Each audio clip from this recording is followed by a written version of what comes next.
பார்த்தீங்கன்னா 19 பாராளுமன்ற பொதுத் தேர்தல் முடிந்தவர்களும் இதே போல பல மாவட்டங்களில் இல்லை பல பேர் வேற கட்சிக்கு போனாங்க. உங்களுக்கு தெரியும் 21 சட்டமன்ற பொதுத் தேர்தல் முடிஞ்சது போனாங்க. இப்பயும் அது மாதிரி போயிருக்காங்க. அந்த இடத்துல எங்களுக்கு ஏற்கனவே நிர்வாகிகள், ஏற்கனவே அனுபவம் பெற்றவர்கள், அவர்களுக்கு இணையான நிர்வாகிகள், ஏற்கனவே செயல்பட்டுக் கொண்டிருப்பவர்கள் புதிதாக நிர்வாகிகளாக நியமிக்கப்பட்டிருக்காங்க. கூண்டோட எல்லாம் யாரும் கலைக்கவும் முடியாது, கலைக்கவும் இல்லை. ஒரு சிலர் கூண்டோட கலைச்சன்னு சொல்லிட்டு போனவர் அவருக்கு குவாரி இருக்காங்க. அந்த குவாரியில இப்ப பிரச்சனை வருங்கன்னதான் அவங்க சுயநலத்தால போயிருக்காரு தவிர, இதை கூட நான் சொல்ல விரும்பல வேணாம்னு நினைச்சேன். ஏன்னா சில தொலைக்காட்சிகள்ல அவங்க சொன்ன செய்தியை போட்டாங்க, அதுக்காக சொல்கிறேன். இது போல கட்சி மாறி செல்பவர்களுக்காக நாங்கள் வருத்தப்படத்தான் முடியும். இந்த கட்சி ஆரம்பிக்கப்பட்டது இது போன்ற கட்சி தாவிகளுக்காக இல்லை, என்னோட பயணிக்கிற உண்மை தொண்டர்களுக்காக. அதனால அந்த இடத்துல உடனடியாக அடுத்த நிர்வாகி அந்த இடத்துல அந்த பதவியை ஏற்றுக்கொண்டு செயல்பட்டுக் கொண்டிருக்கிறார். நிறைய பேர் முதலமைச்சர்கள் போறதெல்லாம் பார்க்க முடியும். ஒரு ஆளுங்கட்சியை நோக்கி போறது ஒன்றும் புதுசு இல்லாட்டி கூட அதிமுக வேகமா கரைகிறதுலாம் பொலிட்டிக்கல் விமர்சகர்கள் சொல்றாங்கல்ல. சில பேர்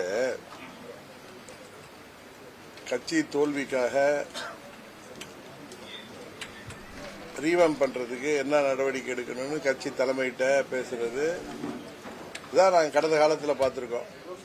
இப்போ புதிதாக நமது கூட்டணி, நமது கட்சி வெற்றி பெறலன்னாலும் சீட்டு கிடைக்காம இருந்தவங்க,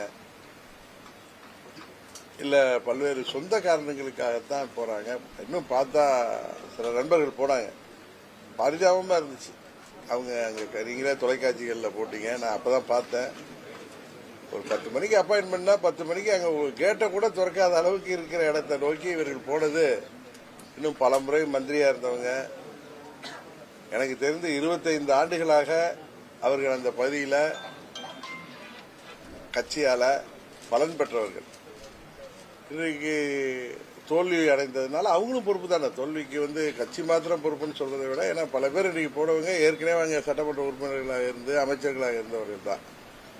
அவர்களோட நான் சில பேர்ட்ட கூட பேசினேன். அவர்கள் 1000 காரணம் சொல்றாங்க. எந்த காரணம் இருந்தாலும் கட்சியில இருந்துட்டு அதை நிவர்த்தி செய்யறதுக்கு, அதை சரி செய்யறதுக்கு தலைமையிட்ட இவர்கள் பேச்சுவார்த்தை நடத்தி செய்யலாமே தவிர, இது மாதிரி போறவங்க அவங்களை பத்தி ஒன்றும் சொல்வதற்கு இல்லை. அவர்களுக்காக வருத்தப்படதான் செய்ய வேண்டியிருக்கு.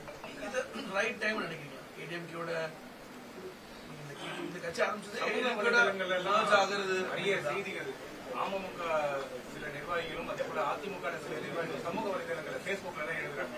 இது சரியான தருணம், அமமுக அதிமுக இணைக்கணும், ஜிடிவி தினகரன் அவர்கள் முக்கிய பொறுப்பு எடுத்து வழி நடத்தணும் அப்படின்னு பேசுற கருத்தெல்லாம் நீங்க பார்த்திருப்பீங்க. கருத்து என்ன? இல்ல 2017 நான் துணை பொதுச்செயலாளராகி 2 மாதத்திலேயே என்ன நீக்கினாங்க. அவர்களுக்கு துணையாக அவர்கள் கூட செயல்பட்ட வந்தானா. அதனால 6 மாதம் பொறுத்திருந்தேன். ஜெயிலுக்கெல்லாம் போயிட்டு வந்தோம், வெயிட் பண்ணேன். ஏன்னா அம்மாவுடைய கட்சி அவசரப்படக்கூடாதுன்னு. ஏன்னா எந்த ஒரு மனிதனும் தன்னை சுய கௌரவத்தை பாதிச்சா யாருக்கும் கோபம் வரும். இருந்தாலும் பொறுமையா இருந்தேன். அது தொடர்ந்து அமமுக ஆரம்பிக்கப்பட்டது. கடந்த 9 ஆண்டுகளாக எங்க கட்சி தமிழ்நாட்டில் ஒரு கட்சியாக இருக்குது. 2021 தேர்தல் அப்ப கூட அமித்ஷா அவர்கள் என்னை அழைத்து நீங்கள் எல்லாம் ஒன்னா வரணும்னு சொன்னப்ப கூட நான் ஒரே கட்சியா வரல, நாங்க கூட்டணியில வர்றோம் அப்படின்னு சொன்னா அது நடக்காம போனுச்சு. திரும்பி 26 அதே மாதிரி என்ன அழைத்து பேசினார். நான் மன வருத்தங்கள் எல்லாம் விட்டுட்டு நாங்க எல்லாமே மீண்டும் அதிமுக ஆட்சி வரணும், அம்மாவுடைய ஆட்சி வரணும் அப்படிங்கிறதுக்காக எல்லாரும் சேர்ந்து என்டிஏ கூட்டணியில எல்லாரும் முயற்சி செய்தோம். அது நடக்காமல் போய்விட்டது. இப்பொழுது நீங்க சொல்ற மாதிரி ஊடகங்கள்ல சோசியல் மீடியால வருது. நான் இப்ப அவங்க கூட தானே இருக்கேன், கூட்டணியில இருக்கேன். நான் நினைச்சிருந்தா எங்க எம்எல்ஏவை தட்டி தூக்காம நானே ஆதரவு கொடுக்கறதுக்கு என்கிட்ட பல பேர் பல வழிகளில் முயற்சி செஞ்சப்ப நம்ம ஒரு கூட்டணியில இருக்கோம். நான் மற்ற அரசியல்வாதி மாதிரி கிடையாது. மற்ற கட்சிகள் மாதிரி ஒரு கூட்டணியிலிருந்து ஜெயிச்சுட்டு அதுக்கு நேர் எதிரான இன்னொரு கூட்டணியில் போய் அமைச்சராவது இல்லை ஆதரவு அளிக்கிறது. அதுக்கு காரணம் ஜனாதிபதி ஆட்சி வந்துவிடக்கூடாது, இன்னொன்று பாஜக ஆட்சி வந்துவிடக்கூடாது என்றெல்லாம் சொல்லிட்டு போறது தவறு என்று நினைப்பேன். நம்ம தேசிய ஜனநாயக கூட்டணியில் நாங்கள் 11 தொகுதியில் போட்டிட்டோம். அதில் ஒரு தொகுதியில் தான் வெற்றி பெற முடிஞ்சது. அந்த தொகுதியில் எங்களுக்கு மற்ற கூட்டணி கட்சிகளும் உழைத்து, அந்த நிர்வாகிகள் உழைப்பு, தொண்டர்கள் உழைப்புல தான் வெற்றி பெற்றிருக்கோம். அதனால நம்ம அந்த கூட்டணியில் இருப்பதுதான் கூட்டணி தர்மம். அதுதான் என்னுடைய குணாதிசயம் கூட. அதனால அந்த கூட்டணியில் நிற்கிறோம். இப்பயும் நாங்கள் தேர்தலுக்கு பிறகும் தேசிய ஜனநாயக கூட்டணியில் பாஜக மற்றும் அதிமுகவுக்கு உறுதுணையாக தான் நிற்கிறோம். இதை நீங்கள் சொல்ற மாதிரி இந்த கடினமான நேரத்திலேயே நான் அதிமுகவுக்கு ஆதரவாக தான் இருக்கேன். அதனால ஒரே கட்சியா இணைந்து தான் ஆகணும் அப்படிங்கிற ஒரு சூழ்நிலை வந்திருப்பதாக மற்றவர்கள் நினைக்கலாம். எங்க கட்சியில யாரும் என்னட்டு அது மாதிரி என்னட்டு அந்த நிர்வாகிகளும், தலைமை கழக நிர்வாகிகளும், மாவட்ட செயலர்களும் என்கிட்ட பேசல. சரி, பாப்பா வெயிட் பண்ணுவோம். கடுமையான ஒரு சோதனை எதிர்கொண்டு இந்த மாதிரியான சூழ்நிலையில எடப்பாடி பழனிசாமியை தொடர்பு கொண்டு ஏதாவது பேசுனீங்களா சமீபத்தில்? தேவை ஏற்படும் போது அவரோட பேசிட்டார். சமயத்தோட ஒரு வார்த்தை கூட பேச. ஒரு மாத புதிய அரசுடைய செயல்பாடுகள் எப்படி இருக்கு? இதோட 1 மந்த் முடிஞ்சிருக்கு புதிய அரசு. இப்ப எப்படின்னா, எந்த ஒரு ஆட்சிக்கும், அது குறிப்பா இது ஒரு புதிய ஆட்சி, அமைச்சர்கள் எனக்கு தெரிஞ்சு முதலமைச்சர்ல இருந்து செங்கோட்டையன் அவர்களை தவிர மற்ற எல்லார்களும் புதியவர்கள். அவர்களுக்கு நிர்வாக பயிற்சிக்காக இல்ல அரசாங்கத்தை ஆட்சி முறையை புரிஞ்சுக்கிறதுக்காக 6 மாதம் கால அவகாசம் அவர்களுக்கு கொடுக்கணும் அப்படிங்கிற நியாயம்லாம் எங்களுக்கு தெரியும். ஆனா அவங்க ஒன்ன மறந்துடுறாங்க. எங்களுக்கு டைம் கொடுக்க மாட்டீங்க, எங்களை எங்க மேல பொறாமப்பட்டோம், எங்க மேல ஆட்சிக்கு வந்ததை பிடிக்காம பேசுறீங்கன்னு சொல்றாங்க. அது தவறு. இப்ப விவசாயிகள் ஒன்னும் நீங்க தேர்தல் வாக்குறுதிகள் சொன்னீங்களே அந்த பயிர்க்கடன் எல்லாம் தள்ளுபடி செய்யுங்க அப்படின்னு அவங்க ஒன்னும் யாரும் கேட்கல. நீங்களா உங்க வாக்குறுதிகள் மீறி விவசாயிகளை ஏமாற்றுற மாதிரி ஆர்பிஐ நாம்ஸ் எல்லாம் காரணம் காட்டி, நிதிநிலைய காரணம் சொல்லி ஒரு நடவடிக்கை எடுக்கிறப்ப அதுல விவசாயிகள் போராடுறாங்க, விவசாயிகள் அதில் அதிருப்தி தெரிவிக்கிறாங்க, கண்டிக்கிறாங்க. அவங்க நீங்க தேர்தல் வாக்குறுதியில் சொன்ன மாதிரி எங்களுக்கு முழுவதுமாக கடன் தள்ளுபடி செய்யுங்கன்னு கேட்கிறாங்க. அதுக்கு ஒரு அரசியல்வாதியாக இருப்பதை தாண்டி எப்படி ஊடகங்கள் அதை எடுத்து நீங்க செய்தியாக்குறீங்க? அதே மாதிரி ஒரு சாமானிய மகனாக, இங்க இருக்கிற ஒரு குடிமகனாக நானும் அதை எதிர்த்து அரசாங்கம் அதை செய்யணும், முழுது தள்ளுபடி செய்யணும், இது மாதிரி ஏமாற்று வேலை செய்யக்கூடாதுங்கிற வார்த்தை சொல்றோம். அது ஏமாற்று வேலை தானே. அதே மாதிரி 200 யூனிட் மின்சாரம், அவர் மாதம் ஒன்றுக்கு 200 யூனிட் மின்சாரம் இலவசம் சொல்லிட்டு அதை செய்யாம 2 மாதத்திற்கு ஒரு மாதிரி தான் 200 யூனிட் மின்சாரம், அது 500 யூனிட்டுக்கு மிகாமல் இருக்கணுங்கிறதெல்லாம் சொன்னதான். இது தவறு, இது மாதிரி சொல்லக்கூடாது. அதுபோல நிதிநிலைய காரணம் காட்டுறீங்க. 10 லட்சம் கோடி கடன் இருந்தது எல்லோருக்கும் தெரியும். நீங்க தேர்தல் வாக்குறுதி சொல்றப்பெல்லாம் தமிழ்நாடு அரசாங்கமே அதை அசெம்பிளியில தெரிவிச்சிருந்தாங்க. நீங்க போகாத ஊருக்கெல்லாம் வழி சொல்லி, என்னுடைய கருத்து அவங்க ஆட்சிக்கு வருவோமா என்பதே அவங்களுக்கு ஒரு டவுட்டா இருந்திருக்குன்னு தான் நினைக்கிறேன். அதனால 2500 ரூபாய், ஏற்கனவே 1000 ரூபாய் கொடுக்கறதுக்கே திரு ஸ்டாலின் அவ்வளவு கஷ்டப்பட்டு இருந்தாருன்னு உங்களுக்கு தெரியும். ஏன்னா கடுமையான நிதி நெருக்கடி இருக்கு. அவரே கூட 21 தேர்தல் அப்ப ஒரு 10 ஆண்டு அம்மாவுடைய ஆட்சி இருந்ததுனால ஒரு மக்கள் மாற்ற வேண்டும் என்று அவர் வாக்களித்தாங்க. அப்ப தேவையில்லாம இந்த வாக்குறுதி எல்லாம் சொல்லிதான் அவர் 5 வருஷத்துல மாத்திக்கிட்டார். பழைய ஓய்வூதிய திட்டம், இது மாதிரி பல அதுலதான் அவர் 5 ஆண்டுகள் அதுல போராடி, எல்லாரும் தமிழ்நாடு ஃபுல்லா போராடி அவர் ஆட்சி போனது. இவர்கள் திராவிட கட்சிகளுக்கு மாற்றா நாங்க வரோன்னு சொல்லிட்டு, திராவிட கட்சிகள் எங்களுக்கு மாற்று என்று சொல்லிவிட்டு நாங்க சொன்னதான் செய்றாங்க. இப்ப இது புதிய ஆட்சியா தெரியல, திமுக ஆட்சியோட நீட்சியா தான் தெரியுது. ஏன்னா அவர் எப்படி பழைய ஊதிய திட்டம் சொல்லிட்டு அதுல எப்படி பல்ட்டி அடிச்சாரோ அதே மாதிரிதான் இவங்க எல்லாமே செய்யறாங்க. இவரால் 2500 ரூபாய் எப்ப கொடுக்க போறாரு, வெயிட் பண்ணுவோம். அது மாதிரி வீடுகளுக்கு, குடும்ப தலைவர்களுக்கு 6 கேஸ் சிலிண்டர் தரேன்னாரு. இதை நாங்க இல்ல, சோசியல் மீடியாலேயே பல பேர், பொதுவானவர்கள், அரசியல் கட்சிகள் சார்ந்தவர்கள் இதெல்லாம் கிரிட்டிசைஸ் செய்யறாங்க. இன்றைக்கு இன்ஸ்டாகிராமில் ரீல்ஸ் போட்டு ஆட்சிக்கு வந்துட்டாங்க. இன்ஸ்டாகிராம்லேயே ரீல்ஸ் போட்டு ஆட்சியை தொடரான்னு நினச்சா இப்போ அன்றைக்கி பார்க்குற இபி பில்லெல்லாம் ஜிபேல பே பண்ணலாம் அப்படின்னு நாங்கள் புதிதாக எங்கள் ஆட்சியில் வந்திருக்குன்னு சொல்கிறாங்க. அது கிடையாது. அது ஒன்று அந்த இன்ஸ்டாவில் அவங்க போடுற அந்த விஜய் வார்த்தையில் சொல்லணும்னா ஆச்சரியக்குறிகளை கண்ட்ரோல் பண்ணணும். அதுக்கு எதிர்வினை ஆற்றுறாங்க. அதனால இந்த ஆட்சி நல்ல முறையில் நடக்கணும். ஏன்னா மக்கள் உங்களுக்கு அறுதி பெரும்பான்மை கொடுக்கவில்லை என்றாலும் நீங்கள் தான் தனிப்பெருங்கட்சியாக வந்தீங்க. 108 தொகுதியில் வெற்றி பெற்றீர்கள். சில பேரை தட்டி தூக்குனீங்க, சில பேரை வீடு வீடாக போகிற மாதிரி போய் கெஞ்சி கூத்தாடி வாங்குறீங்க. இன்னும் சொல்ல போனால் ஊழல் கட்சின்னு அதிமுக சொல்லிட்டு அதில் 25 எம்எல்ஏக்களை அவங்களாம் வந்து எங்களுக்கு அப்படியே தேடி வந்து ஆதரவு கொடுக்கறதுக்கு என்ன அவர்களெல்லாம் என்ன ஒன்றும் தெரியாத பப்பாவா? அவர்களுக்கு யார் பேசினா என்ன பேசினான்னு உனக்கு எல்லாருக்கும் தெரியும். பேசி அவங்கள 25 பேரை நடு ரோட்டில் நிறுத்தினது தான் மிச்சம். இப்போ 4 பேர் அதில் ரிசைன் பண்ணிட்டு வேற அங்கே போய் நம்ம ஆளுங்கட்சியில் எம்எல்ஏவாக இருந்தால் தான் நாங்கள் தொகுதிக்கு செய்ய முடியும்னு அவங்க விடுற கதையெல்லாம் பார்த்து நம்மளுக்கு ரொம்ப சிரிப்பு தான் வருது. ஏன்னா ஏற்கனவே அவங்க 5 ஆண்டுகள் அதை சொன்ன நபர் வந்து எதிர்கட்சியில் எம்எல்ஏ இருந்தவர் தான். அவருக்கு ஆளுங்கட்சியில் போய் சேரணும், அவருக்கு பல தொழில்களில் பாதிப்பு வரும், எல்லாருக்கும் தெரிஞ்ச விஷயம்தான். இதில் நிறைய பேர் நீங்கள் சொல்கிறீங்களே வெளியில் போகிறவங்க இதே மாதிரி நேரத்தில் போகிறாங்கன்னா அவங்களுடைய சொந்த காரணங்கள் தான். நீங்கள் யாரை எந்த பற்றி நீங்கள் கேட்டாலும் என்னால் அதுக்கு காரணம் சொல்ல முடியும். அதோ அவங்கள நான் விமர்சிக்கிறதுக்கு இல்லை, சொந்த காரணங்களில் நாங்கள் போய் ஆளுங்கட்சியில் தான் முடியும் அப்படின்னு சொல்லிட்டு அந்த கட்சி தலைமை மேலே விமர்சனம் செய்து விட்டு போவதுங்கிறது இதுவரைக்கும் தமிழ்நாட்டில் இல்லாத ஒரு புதிய நடைமுறையை யார் உருவாக்கி இருக்கிறார்கள் என்பது தெரியும். இன்னும் சில பேர் அவர்களுக்கு ஆதரவாக வீரவசனம் பேசுகிறாங்க. இதுவரைக்கும் தமிழ்நாட்டில் இதுக்கு முன்னாடி குதிரை பேரம் நடக்கலையா, கழுதை பேரம் நடக்கலையான்னு. அது மாதிரி டிடி விஜயநகரன் வந்து குதிரை பேரத்தை பற்றி பேசுகிறாரா? அவர் எனது பதிலேயே கேள்வி இருக்கிறது அப்படிலாம் பேசுறாரு. இதுவரைக்கும் எங்கேயுமே ஆட்சி அமைக்க முடியாம இது மாதிரி ஒரு திருச்சங்கு நிலையில யாருக்கும் மக்கள் அறுதி பெரும்பான்மை தமிழ்நாட்டில் கொடுத்ததில்ல. கிளியர் கட் மெஜாரிட்டி கொடுப்பாங்க. நீங்க தான் வீடு வீடா போய் பார்த்து கட்சிக்கு அலுவலர்களை பார்த்து அது திமுகவை தீய சக்தி அவர்களுக்கு எதிராக நாங்க வந்திருக்கோம்னு சொல்லிட்டு அவங்க கூட்டணியில திமுகவில் ஜெயித்த கட்சிகளிடம் போய் ஆதரவு கேட்டு அவங்களுக்கு கொடுக்குறாங்க.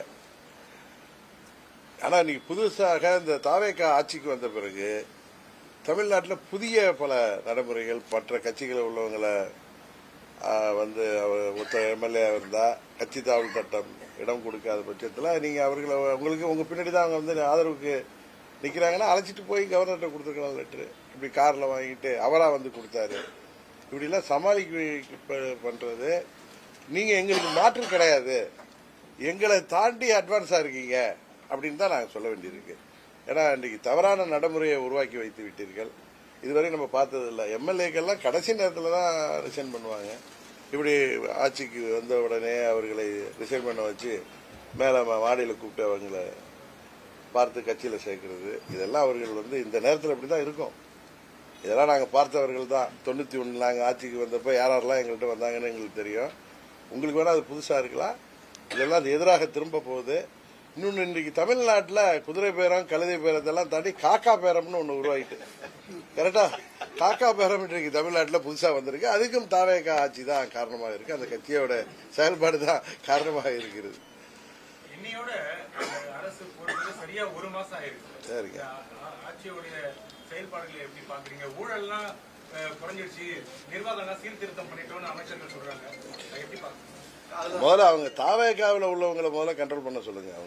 அவங்க நிர்வாகிகளுடைய செயல்பாடுகளை நாங்கள் எங்கேயும் ரீல்ஸ் எடுத்து போடல. ஊடகங்களில் வர்ற செய்திகளை தான் எல்லோருமே அதை ரீல்ஸா அவங்களுக்கு பதில் போடுறாங்க.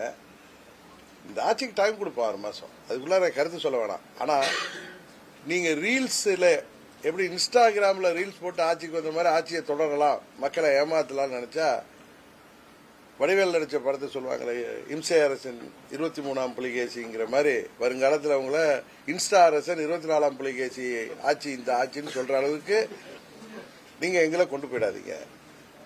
அதுதான் நான் சொல்றேன். உங்களுக்கு 6 மாதம் தேவை எடுத்துங்க. முடியாததெல்லாம் நீங்க தேர்தல் வாக்குறுதியில் சொல்லிட்டு அதெல்லாம் செய்யறேன்னு சொல்லி மக்களை ஏமாத்த நினைச்சீங்கன்னா அப்புறம் அவர்களுக்காக குரல் கொடுக்கணும். இப்ப கூட காவிரி மேட்டூர் அணை திறக்க முடியாத சூழ்நிலை.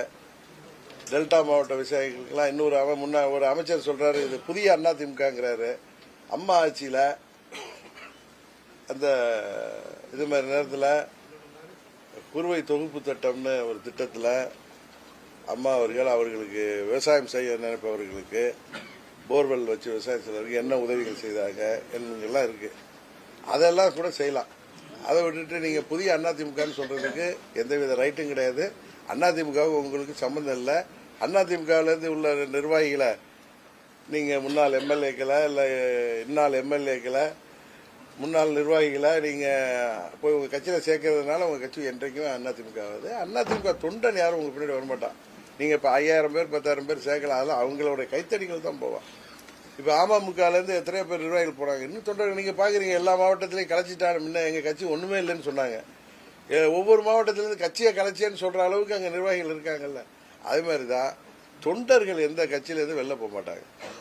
இது போன்ற நிர்வாகிகள் அதிருப்தியில அவங்களுடைய சுயநலத்தில் வெளியேறுவாங்கிறது தான் நான் இந்த நேரத்தில் சொல்லிக்கொள்ள விரும்புவேன். தமிழக அரசியல் களம் எப்படின்னா இளைஞர்களை நோக்கி நகருது. ஜென்சி கிட்ஸ்ன்னு சொல்லிட்டு நம்ம ஒரு பக்கமா விஜயா இருக்கட்டும் இல்ல அண்ணாமலையா இருக்கட்டும் உதயநிதியா இருக்கட்டும் அப்படி மாறுது. இப்ப அமமுகல இளைஞர்கள் அதிகமாகவே இருக்காங்க தொண்டர்கள். அவர்களுக்கு பதவி வழங்கப்படுமா சார்? ஏன்னா பலரும் எதிர்பார்க்கிறாங்க கட்சியில பதவி வழங்க. எங்க கட்சியில புதிய கட்சி 9 ஆண்டுகள் முன்னாடி இதுல அதிமுகல இருந்து வந்தவங்க ஒரு 50% தான் புதியவர்கள் நிறைய வந்திருக்காங்க. நிறைய யங்ஸ்டர்ஸ் மாவட்ட செயலாளர் இருக்காங்க. எங்க சட்டமன்ற உறுப்பினர்கள் வேட்பாளர் இருந்தவங்களே நிறைய பேர் 40 வயது 42 வயது இப்படி உள்ளவங்க தான். எங்க மாவட்ட செயலாளர்கள் இளைஞர்கள் தான். கீழே ஒன்றிய செயலாளர் பெரு செயலாளர்கள் எங்க கட்சியை பொறுத்த வரைக்கும் எல்லா இளைஞர்கள் தான் இருக்காங்க. அதை போய் அப்படிதான் கொடுத்துட்டு இருக்கோம். இப்ப நீங்க ஒரு நிர்வாகி இப்ப வேற கட்சிக்கு போயிருக்காங்கன்னா அங்க புதிதாக வந்தவர் இளைஞர்கள் தான். நீங்க கூட பாப்பீங்க நிறைய பேர் புதிதாக மாவட்ட செயலாளர் அவர்கள்லாம் பார்க்கலாம். எங்க கட்சியில் அந்த நடைமுறை இருக்கு. ஏன்னா இயற்கையா எங்க கட்சி 9 ஆண்டுகளுக்கு முன்பு தொடங்கப்பட்டதுனால எங்க கட்சியில நிறைய இளைஞர்களுக்கு பதவி வாங்கியிருக்கு. தாவேக்கா புதிய கட்சினால அதுல இளைஞர்கள் போட்டிருக்காங்க. இப்ப திமுகவோ அதிமுகவோ 50 ஆண்டு 75 ஆண்டு சீனியர்ஸும் இருக்காங்க. அந்த இடங்கள்ல அடுத்த கட்டத்தில் இன்னைக்கு பாத்தீங்கன்னா 2000 இப்படிதான் நாங்க ரீவாம் பண்றப்ப அன்றைக்கு இளைஞர்களாக இருந்து வந்தவங்க தான் இன்னைக்கு 25 ஆண்டுகள்ல அமைச்சர்களாக இன்றைக்கு சில பேர் அங்க வெளியில போயிருக்காங்களா. அவர்கள்லாம் அப்ப என்ன வயசு இருந்திருக்குன்னு பாருங்க. அது மாதிரி எல்லாம் அது இயற்கையா நடக்கிற நடைமுறை தான்.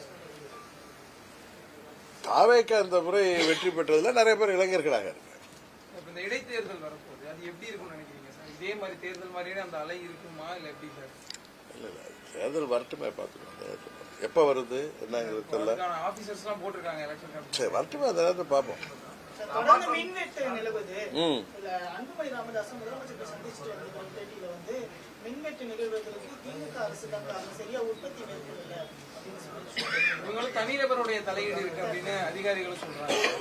பழைய ஆட்சியில சார் தமிழ்நாடு முழுவதும் பியூஷ் பிடிக்கிறார். அவர் நிர்மல்குமார் அமைச்சர் சொல்றாரு சென்னையை சுத்தி ஏதோ 4-5 இடங்கள்ல பியூஷ் கேரியர் பண்ணிருக்கலாம். தமிழ்நாடு ஃபுல்லா மின் தட்டுப்பாடு இருக்கு. இதெல்லாம் சரி பண்றதுக்கு அங்க ஏற்கனவே அதிகாரிகள் இருக்காங்க, திறமையான அதிகாரிகள் இருக்காங்க. அங்க கீழே கிராமத்து அளவுக்கு ஃபாலோ பண்றதுக்கு அதிகாரிகள் இருக்காங்க. அதே மாதிரி இப்ப முதலமைச்சர் என்ன சொல்றாரு, போதை மருந்து புழக்கம் முழுவதுமாக ஒழிக்கணும் அப்படிங்கிறாரு. இப்ப அவங்க கையில தான் போலீஸ் இருக்கு. இந்த போலீஸ் அதிகாரிகளுக்கு அங்க கீழே உள்ளவங்களுக்கு தெரியும் எங்க யாரு போதை மருந்து விற்கிறா, யாரு கஞ்சா விற்கிறா, யாரு போதை மாத்திரை விற்கிறாங்கிறது அவங்களுக்கு தெரியும். மேல இருந்து ஸ்ட்ரிக்டா பண்ணாதான் முடியும். இன்னொன்னு பாத்தீங்கன்னா இது வரைக்கும் ஆட்சி மாற்றம் வந்தப்ப புதிய ஆட்சி வந்திருக்கிறப்ப இந்த ஆன்டி சோசியல் எலிமெண்ட் சமூக விரோதிகள் இது மாதிரி சமூக விரோத தொழில்கள் செய்பவர்கள்லாம் கொஞ்சம் அமைதியாயிடுவான். எப்படி இந்த ஆட்சி போகுது அப்படின்னு பார்த்துட்டு மெல்ல வாழை சுட்டி வச்சுட்டு இருப்பாங்க. அதுக்கப்புறம் தான் அவங்க ஆரம்பிப்பாங்க எந்தெந்த அதிகாரிகளை எங்க மேல யார போடுறாங்க, எந்தெந்த அதிகாரி வர்றாங்க, முதலமைச்சர் எப்படி இதை டீல் பண்றாருன்னு. ஆனா இப்ப திமுக ஆட்சி மாறி இன்னைக்கு தாவேக்கா ஆட்சி வந்த பிறகு அந்த சமூக விரோதிகளுக்கு எந்தவித பயமும் இருக்கிறதா எனக்கு தெரியல. அது முன்ன விட அதிகமா இருக்கு. நீங்க நாங்க எதுவும் கணக்கெடுக்கல. உங்க தொலைக்காட்சிகள்ல பத்திரிகைகள்ல வர்ற செய்திகளை வைத்துதான் முன்பை விட பாலியல் வன்கொடுமைகள் அதிகமா இருக்கு, முன்பை விட கொலை கொள்ளைகள் அதிகமா இருக்கு. இன்னும் சொல்ல போனா திருவண்ணாமலையில கிரிவலம் போனா எங்கள் சொந்த ஊர்ல இருந்து வந்த எங்க உறவினர்களை அவங்க செயின் ஒரு 10 பவுன் செயினா 8 பவுன் செயினா யாரோ செயின் ஸ்நாச்சிங் பண்ணிட்டான். அதை போய் காவல் நிலையத்தில் கேஸ் கொடுத்தா எஃப்ஐஆர் கூட போடலையா. அப்புறம் அது எனக்கு சொல்லப்பட்டு அப்புறம் அங்கே உள்ள நண்பர்கள்ட்ட சொல்லி அவர்கள் போய் பேசுனதுக்கு அப்புறம் எஃப்ஐஆர் இது நடந்து போன பௌர்ணமிக்கு நடந்ததுக்கு முந்தா நாளா அதுக்கு முதல் நாள் தான் எஃப்ஐஆர் போட்டிருக்காங்க. அதனால இதுல என்ன எதையெல்லாம் சரி பண்ணணுங்கிறத முதல்வர் பார்க்கணும். இந்த மாதிரியான செய்திகள், சட்டம் ஒழுங்கு பிரச்சனை, மின்வெட்டு பிரச்சனை மாதிரியான செய்திகளை வெளியிடும் போது குறிப்பிட்ட சில சேனல்கள் வந்து முடக்குறாங்க. எப்படி பாக்குறீங்க? அரசு கேபிள் கைதும் பண்றாங்க. ஆமா. பேசுறாங்க. அதாவது இந்த ஆட்சி அதான் நான் சொன்னேன், எங்க ஆட்சிகள்ல இருந்து அதிமுக திமுக ஆட்சிகள்ல அதாவது திராவிட கட்சிகளின் ஆட்சிகள் 60 வருஷமா நடந்துச்சு. அதுல இருந்து மாற்றம் என்னன்னா அவர்களுக்கு இருந்த சகிப்புத்தன்மை கூட உங்களுக்கு இல்லை அப்படிங்கிறது தான். இவர்கள் பார்த்தீங்கன்னா சேனல் 3 சேனல் அன்னைக்கு கட் பண்ணாங்க. அதுக்கு நாமெல்லாம் எதிர்ப்பு தெரிவித்த உடனே அதுக்கு சொல்றாங்க ஏதோ செட்டாப் பாக்ஸில் பிரச்சனைன்னு. ஆனால் இது மற்ற சேனல்லாம் எப்படி வருது? அது தெரியுது அவங்களால சகிப்புத்தன்மை இல்லை. நீங்கள் அவங்களால பொறுத்துக்கொள்ள நீங்கள் இன்னும் ஒரு கொஞ்ச நாள் பாருங்க, நீங்கள் அத்தனை பேருமே உணர்வீர்கள். நான் அன்னைக்கு சொன்ன மாதிரி தமிழ்நாட்டுக்கு ஒரு பேராபத்தை தமிழ்நாட்டு மக்கள் திராவிட கட்சிகள் மீது மாற்றாக இன்றைக்கு கொண்டு வந்திருக்கிறாங்கிறது தான் அவர்களுடைய செயல்பாடுகள். கீழே உள்ள அவங்க நிர்வாகிகள்லேருந்து மேலே உள்ளவர்கள் வரைக்கும், அந்த அமைச்சர்களுடைய செயல்பாடுகள் வரைக்கும் அதை நோக்கி தான் போகுது. தங்கள் தவறை சரி செய்யாமல், அதை சரி செய்ய தெரியாமல் அவர்கள் மற்றவர்கள் மீது பழி போட்டுறதுனால இப்ப மின்வெட்டு தமிழ்நாடு ஃபுல்லாக அறிவிக்கப்படாத மின்வெட்டு இருக்கு. இதை சரி செய்வதற்கு காரணமாகாம போன ஆட்சியில உற்பத்தி செய்யல, அதுக்கு பண்ணல அப்படின்னு சொல்றது வந்து போன ஆட்சியில செய்யாததுனால தானே உங்களுக்கு ஆட்சி கொடுத்துருக்காங்க. நீங்க அதை வந்து எப்படி சரி பண்ணுமோ பண்ணுங்க, போர்க்கால அடிப்படையில் அணுக வேண்டிய விஷயங்களை அணுகுங்க அப்படின்னு தான் நாங்கள் சொல்றோம். அது சொன்னாலும் உங்களை குறை சொல்றோம். அவகாசம் கொடுக்கலாம், 6 மாசத்துக்குலாம் கரண்ட்டுக்கெல்லாம் அவகாசம் கொடுத்தா எல்லாம் பப்ளிக் வந்து ரோட்ல வந்து சண்டை போடுறாங்க. இது வந்து கேட்டால் அதையும் தூண்டி விட்டாங்கிறாங்க. எல்லாமே இவங்க இது மாதிரி ரீல் விட்டுட்டு இந்த மாதிரி ரீல் போட்டு ஆட்சிக்கு வந்தது ரைட், இந்த மாதிரி ரீல் விட்டு ஆட்சி நட முடியாது. ஏன்னா பாதிக்கப்படுறது உங்களுடைய அந்த சினிமா. இவங்க கேட்டால் கவர்ச்சிங்கிறீங்க. ஆமாம், சினிமா கவர்ச்சியை பார்த்து தானே ஒரு ஹீரோ அவரு. அன்னைக்கு பார்த்தீங்கன்னா சூலூரில் அந்த ஒரு சிறுமி இதை இப்போ ஒரு அம்மா பேட்டி கொடுக்குது, உங்கள் தொலைக்காட்சியில் தான் பார்த்தேன். நீங்கள் சினிமாவில் ஹீரோ அப்படிலாம் செஞ்ச மாதிரி இதை வந்து தடுப்பீங்கன்னு நினச்சி ஓட்டு போட்டோன்னு பாவம் அறியாமையில் பேசுகிறாங்க. அது போல உங்களுக்கு வாக்களித்து வந்தவர்களை நாங்கள் எதுவும் சொன்னால் நீங்கள் கோச்சிக்குவீங்க. நீங்கள் ஒரு சினிமா ஹீரோ. இப்போ எம்ஜிஆர் வந்து சினிமா ஹீரோ தான், பட் அவர் எம்எல்ஏவாக இருந்திருக்காரு. திமுகங்கிற கட்சியில் 20 வருடம் பணியாற்றியிருக்காரு. 2-3 முறை சட்டமன்ற உறுப்பினராக இருந்து அதுக்கப்புறம் கட்சி ஆரம்பிச்சு அவர் கட்சியில் நிறைய பேர் வந்து அரசியல் படுத்தப்பட்டவர்கள் தான் அங்கே நிர்வாகிகள். செங்கோட்டைனா இப்போ ஊராட்சி மன்ற தலைவர், 72 கிளைச்செயலாக இருந்தார். ஊராட்சி மன்ற தலைவர் 77 அவர்கிட்ட கேளுங்க சொல்லுவார். 77 தேர்தலப்ப அந்த கட்சிக்கு அமைப்புகள் இருந்தது. நிறைய பேர் இந்தி போராட்ட வீரர்கள், எல்லாமே பொலிட்டிக்கல் பேக்ரவுண்ட் உள்ளவங்க தான் மெஜாரிட்டி இருந்தாங்க. அதே மாதிரி நீங்க இதுல வந்தவங்க யாரு என்னன்னு வெற்றி பெற்ற வேட்பாளரே தெரியலன்னு பொதுமக்கள் சொல்றாங்க. அதே மாதிரி வெற்றி பெற்றவர்களுக்கு அவர்கள் தொகுதியை விட்டுட்டு அடுத்த தொகுதியில போய் நன்றி சொல்றதெல்லாம் நம்ம இது வரைக்கும் எங்கேயும் கேள்விப்பட்டது இல்லை. ஏன்னா அவங்க கூட இருக்கிறவங்க யாருன்னே தெரியல. இப்ப நான் போனேன், நான் முதல் முறையா பெரியகுளம் தொகுதிக்கு போனப்ப என்னை அழைச்சிட்டு போனது கட்சி நிர்வாகிகள் தான். அது மாதிரி நன்றி சொல்ல போனப்ப எனக்கு 1.5 வருஷம் 2 வருஷம் ஆனிச்சு அந்த தொகுதியெல்லாம் பிடிபடுறதுக்கு. நிர்வாகிகளுக்கு இன்டிமேட் பண்ணி போனா அவங்க தானே அந்த இடங்கள்ல ஏற்பாடு பண்ணுவாங்க. இவங்க நன்றி அறிவிப்ப வேற தொகுதியில போய் பண்றாங்க அப்படின்னா ரொம்ப கேலி கூத்தா இருக்கு. அதனாலதான் சொன்னது இன்ஸ்டா அரசன் 24ஆம் புலிகேசி ஆட்சி மாதிரி உங்களை நீங்க நிரூபிச்சிடாதீங்க அப்படின்னு சொல்றோம். அதனால இந்த ஆட்சியாளர்கள் மற்றவர்களை குறை சொல்வதை விட்டுவிட்டு இதெல்லாம் சரி செய்து மக்கள் உங்களை நம்பி 107 தொகுதியில 108 தொகுதியில வாக்கு உரிமையை தந்திருக்காங்க, உங்களுக்கு ஆட்சிக்கு கொடுத்திருக்காங்க. சரி பண்ணுவதை சரி பண்ணுங்க. நீங்க சொல்ற மாதிரி முந்தைய ஆட்சிகள்ல செய்யாத நாங்க ஒரே நாள்ல இது மின்வெட்டெல்லாம் உடனே பண்ணலாம். ஏன்னா நிர்வாகத்தை சரியா பார்க்கணுங்கிறது தான் கீழே வரைக்கும் என்னன்னு கேட்டு பண்ணணும். இதுல மற்ற கட்சியை சேர்ந்தவர்கள் அங்க தூண்டி விட்டு பண்ணுவாங்கிறதெல்லாம் ஏதோ ஒரு இடத்துல நடக்கலாம். யாரோ எங்க ரிலேட்டிவ் ஒரு இடத்துல நிர்வாக இபியில் ஒர்க் பண்ணலாம். அது எல்லா இடத்துலையும் பண்ண முடியாதுங்கிறது தான் உண்மை. சரியா பண்ண பாருங்க. குறை சொல்றதை விட்டுட்டு சரி பண்றதுக்கு முழுமூச்சா வேலை பாருங்கன்னு தான் சொல்றேன். முதலமைச்சர் திரு விஜய் பேசும்போது இனி வரும் காலத்திலையும் திமுக விசஸ் தாவேகா மட்டும்தான் போட்டி, திமுகவுக்கும் தாவேகா மட்டும் தான் போட்டி, மற்ற கட்சிகள் எல்லாமே ஒன்றும் இல்லைன்ற மாதிரி உதாசீனப்படுத்துற மாதிரி பேசுறாரு. இல்ல அது தேர்தல் நேரத்தில் பேச வேண்டியது தேர்தல் முடிஞ்சு மறக்காம அதையே போய் எழுதி கொடுத்தாங்களா எனக்கு தெரியல, அதையே போய் திருச்சியில் பேசியிருக்காரு. தேர்தல் நேரத்தில் பார்த்துக்கலாம், அதெல்லாம் மற்ற கட்சிகள் இருக்கா இல்லையா என்னங்கிறதெல்லாம் பார்த்துக்கலாம். நீங்க சொல்ற மாதிரி மற்ற கட்சி ஒன்றும் இல்லாம தான் 53 சீட்ல அவங்க ஜெயிச்சிருக்கோம் நாங்க. கரெக்டா? அந்த 53 சீட்ல நாங்க என்னதான் நீங்க கையில பாத்திரம் ஏற்றிட்டு ஒவ்வொரு கட்சி அலுவலகத்துக்கு போக வேண்டிய நிலைமை வந்திருக்கு. அதனால நீங்க அதிமுக ஊழல் கட்சி, அதிமுக மற்ற பிற அப்படின்னு சொல்றதெல்லாம் ஒரு பக்கம் இருந்துட்டு, நாங்க புதிய அதிமுகன்னு ஒரு பேச்சு பேசிக்கிட்டு அந்த கட்சியை அழிப்பதற்கான முயற்சிகள்ல இருக்கீங்க. அது நிச்சயம் நடக்காது, அதை யாரும் நடக்க விட மாட்டோம். நீங்க இதை விட வேகமாக அம்மாவின் தொண்டர்கள் வீறு கொண்டு இருந்து வருவோம். உங்களை அடுத்த முறை சரியாக உங்களை தேர்தலில் பாராட்டுகிறதா உள்ளது. இன்னொரு புதிய கட்சி உருவாகிறது. அண்ணாமலை அவர்கள் நான் ஒரு இயக்கம் ஆரம்பிக்கிறேன், எதிர்காலத்துல 31 நான் கட்சி ஆரம்பிக்க போறேன். உங்க நண்பர் கூட என்னுடைய நண்பர் தான் இருந்தாலும் நான் அன்னைக்கே கேட்டப்ப சொன்னேன், அவர் பாஜக விட்டு ராஜினாமா செய்தது எனக்கு மிகுந்த வருது தெரியும். சிங்கப்பெண் திட்டத்தை எப்படி பார்க்குறீங்க? சிங்கப்பெண் திட்டம் நான் இதுக்கு பதில் சொன்னா உடனே அந்த ஆச்சரியக்குறியெல்லாம் உடனே நேற்று தான் அறிவிச்சாரு எங்க முதலமைச்சர். அதுக்குள்ளார இவர் பேசுறாரு, இவர் எங்களை பார்த்து பொறாமப்படுறாருப்பாங்க. நீங்க தான் சொல்லணும். இப்பதான் அறிவிப்பு வந்திருக்கு, பார்ப்போம். அது கீழே ஒவ்வொரு போலீஸ் ஸ்டேஷன் அளவுக்கு அதை விரிவுபடுத்தி இன்னும் நிறைய பேரை அப்பாயிண்ட் பண்ணாதான் முடியும். அதனால பார்ப்போம். ஒரு திட்டம் அறிவிச்சிருக்காங்க, வெயிட் பண்ணி பார்ப்போமே. பயங்கரமா அதுக்கு ஒரு பில்டப்லாம் கொடுத்துருக்காங்க, அதெல்லாம் வெயிட் பண்ணி பார்ப்போமே. இன்டர்நெட்ல ரொம்ப அப்டேட்டா இருக்கீங்க, கண்டினியூஸா அதெல்லாம் வாட்ச் பண்ணுவீங்களா சார்? எனக்கு எங்க ஆபீஸ்ல இருந்து எல்லாத்தையும் அனுப்புவாங்க.